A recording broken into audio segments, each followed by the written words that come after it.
Today we are going to be making our Gyotaku fish prints. You will choose the fish form that you want to use, and you need to be gentle. A lot of the fins are very, very fragile and they will break off if you're being rough with them. They should pretty much always be sitting on a poster board.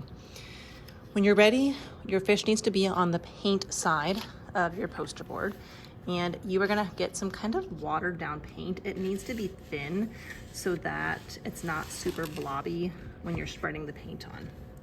You do not need a lot, so don't be spreading it around. You're kind of just dipping it. And then you're gonna take your brush and you're just going to brush on a very thin coat. So if you've got like a big blob, don't leave that sitting there. Before you get more paint, take your brush and spread the blobs all the way out. You wanna make sure that you kind of get down the sides, make sure you paint the fins, make sure you cover everywhere with paint. Again, you don't want blobs, but you got to make sure that you kind of get it all. So make sure you're kind of coming down the side a little bit and getting all the different parts of the fish, including kind of around the face and the eyes.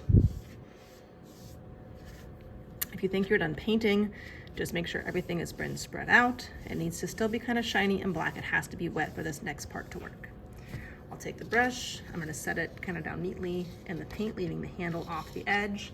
And then I am going to be moving gently the painted fish down into the printing part of the poster. That way my paper is not picking up any of the messy paint kind of around it. So I'm going to grab it kind of underneath, just very gently, not touching the front. I don't want to take paint off the front. I'm just going to set it down on the print side of my poster. Once I do that, then I'm going to take my paper. My name should already be on it and I should see it because I want to be laying this clean side down on the fish. This one particular fish is very long. It might not fit kind of going perfectly sideways, so I'm actually going to turn my paper slightly kind of diagonally to get this fish to fit on there. So I'm going to set it down, and once it touches, it needs to stay.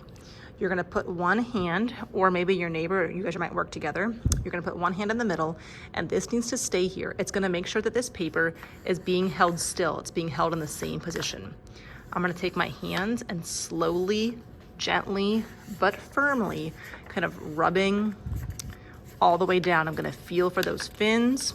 It's sometimes a good idea. Some kids like doing this with a friend. One person's in charge of holding the paper still while the other one is kind of doing the smoothing. Again, it needs to be firm, but gentle and controlled. We aren't going crazy. We're kind of just rubbing and feeling for all the parts. I'm gonna move and change hands. This one's gonna hold it still. This one's gonna be smoothing out for kind of that tail. Some of these papers are a little bit thinner and you can actually kind of sort of see through it. I can tell, I'm gonna move my hand, but I can see it. I'm really trying to hold that paper still as I'm rubbing to get that print. I can see I got my tail, I got some body here. I'm gonna try to slide my fingers down on the side. And now I really wanna make sure that I feel for all of those fins. I can feel one up here. Make sure you feel for those edges, that way you get the whole fin.